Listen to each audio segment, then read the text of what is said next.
وزیر اعظم شہباز شریف اور میاں نواز شریف کا دورہ لندن متوقع، ذرائع کے مطابق لیگی قیادت 11 اپریل کو لندن پہنچے گی۔ وزیر اعظم بیلاروس کے دورے کے بعد لندن جائیں گے۔ شہباز شریف 3 دن، نواز شریف 2 ہفتے تک لندن میں قیام کریں گے۔ نواز شریف لندن سے دوبارہ سیاسی سرگرمیوں کا آغاز کریں گے۔ کئی اہم سیاسی رہنماؤں سے ملاقاتیں بھی شیڈول۔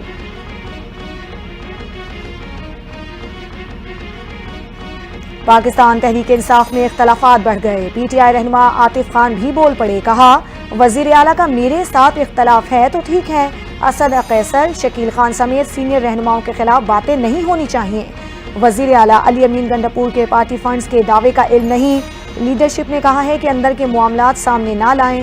عاطف خان نے پی ٹی آئی میں فارورڈ بلاک بننے کی بھی تردید کر دی۔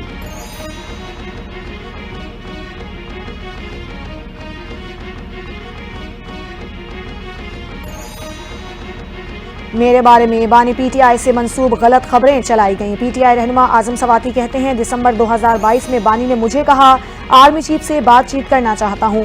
بانی سے مشاورت کے بعد آرمی چیف کے استاد کے ذریعے رابطے کے ذریعے کوشش کی، آرمی چیف سے عارف الوی کے ذریعے بھی بات کرنے کی کوشش کی۔ ایک ویلاگر کہتا ہے، اعظم سواتی 26 نومبر کو کہاں تھے؟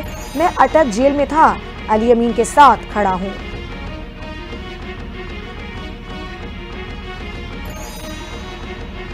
سی ٹی ڈی کی انٹیلیجنس بیسڈ کارروائی، کوئٹہ کو بڑی دہشت گردی سے بچا لیا۔ سریاب روڈ کے علاقے سے اسلحہ اور گولہ بارود کا بڑا ذخیرہ برآمد، آئی ای ڈیز، خودکار ہتھیار، دستی بم اور گولہ بارود شامل۔ سی ٹی ڈی بلوچستان کا کہنا ہے 24 سے 72 گھنٹوں میں بڑی دہشت گردی کی منصوبہ بندی بنائی گئی تھی۔ چھاپے کے وقت کوئی دہشت گرد موجود نہیں تھا۔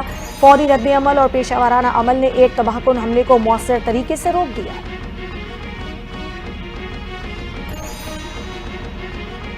ٹرمپ انتظامیہ کا پہلا دورہ پاکستان، امریکی محکمہ خارجہ کے عہدیدار سمیت وفد اگلے ہفتے آئے گا۔ دہشت گردی کے خلاف جنگ میں تعاون پر بات ہوگی۔ امریکی وفد پاکستان منرلز انویسٹمنٹ فورم میں شرکت کرے گا۔ وفد 8 سے 10 اپریل تک کانفرنس میں شرکت کرے گا۔ امریکی انتظامیہ سے پاکستان میں امریکی کاروبار کے مواقع بڑھانے پر بھی بات ہوگی۔ وفد سینئر پاکستانی حکام سے بھی ملاقاتیں کرے گا۔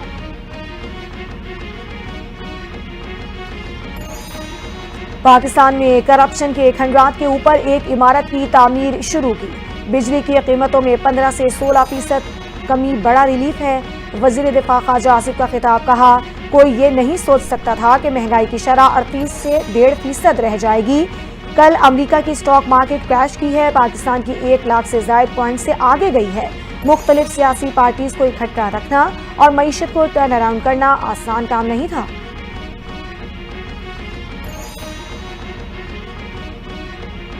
عید الفطر پر شیر شاہ میں سیوریج نالے میں دھماکے سے زخمی 9 عمر لڑکا دوران علاج دم توڑ گیا۔ پولیس کا کہنا ہے سیوریج نالے میں گیس بھرنے کے دوران جس وقت دھماکہ ہوا تھا 14 سالہ اسد وہاں پر اپنی موٹر سائیکل کے ساتھ موجود تھا۔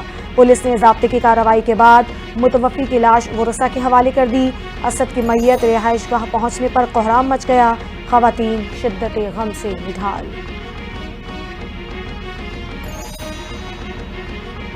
امریکی صدر اور مشیر ایلان مسک کی پالیسیز کے خلاف امریکہ سمیت مختلف ممالک میں احتجاجی مظاہرے۔ امریکہ کی 50 ریاستوں کے ساتھ کینیڈا، برطانیہ، فرانس، جرمنی، پرتگال اور میکسیکو میں 1200 مقامات پر احتجاجی مظاہروں کا انعقاد۔ ہینڈز آف کے نام سے ہونے والے احتجاج میں نیو یارک میں بڑی تعداد میں مظاہرین جمع ہوئے۔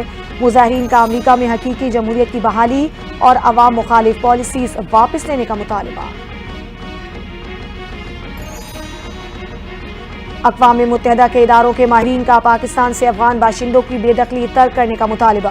ماہرین کے گروپ نے بیان میں کہا پاکستان سے مطالبہ کرتے ہیں کہ وہ فوری طور پر افغان باشندوں کی بے دخلی، حراست اور دیگر سخت اقدامات سے گریز کرے۔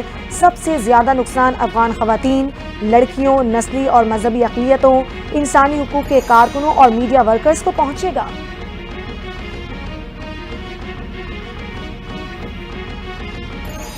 اور امریکہ کا جنوبی سوڈان سے تعلق رکھنے والے تمام پاسپورٹ ہولڈرز کے امریکی ویزے منسوخ کرنے کا فیصلہ۔ امریکی وزیر خارجہ مارکو روبیو نے خبردار کر دیا، کہا ٹرمپ انتظامیہ کسی غیر ملکی کو نکالنا چاہے تو متعلقہ ملک کو اس کی فوری واپسی یقینی بنانی ہوگی۔ جنوبی سوڈان کی عبوری حکومت اس اصول کے احترام میں ناکام رہی۔ محکمہ خارجہ جنوبی سوڈان سے تعلق رکھنے والے تمام پاسپورٹ ہولڈرز کے امریکی ویزے منسوخ کر رہا ہے۔